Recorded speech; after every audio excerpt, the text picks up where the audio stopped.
ইসলামের হিফাজত করতেছে, তারাই একমাত্র ইসলামের প্রচারে খেদমত করে যাচ্ছে। আমি বললাম ইসলাম প্রচারের ভূমিকা কি? বলে ইসলাম প্রচারের ভূমিকা হলো বড় বড় মাদ্রাসা, কেউ বলে দেওবন্দি, কেউ বলে অমুক, কেউ বলে সমুক।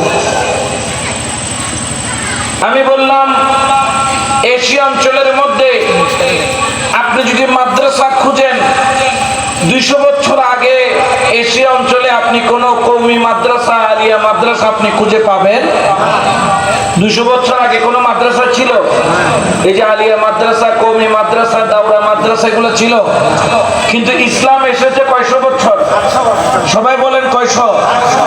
তো এখন মাদ্রাসা এসেছে 200 বছর আগে, ইসলাম এসেছে 800 বছর আগে।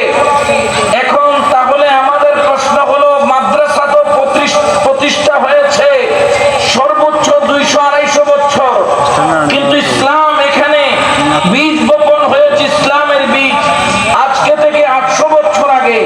এখন ইসলামের বীজ বপন করে গিয়েছেন কারা?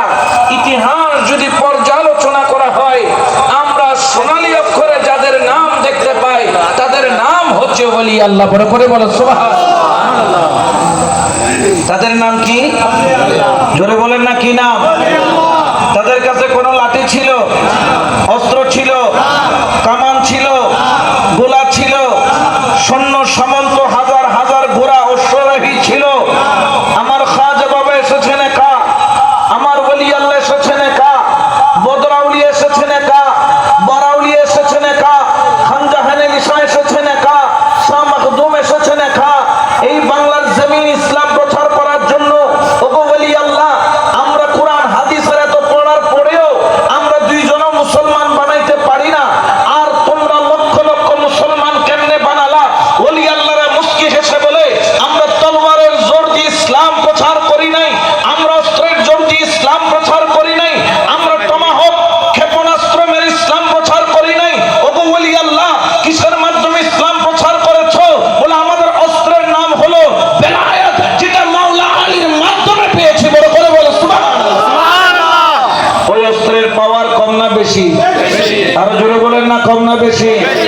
ওই অস্ত্র কাউকে উপরে আঘাত করতে হয় না, শুধু নজর দেওয়ার দেরি, পরিবর্তন হইতে দেরি হয় না। বড় করে বলেন না সুবহানাল্লাহ।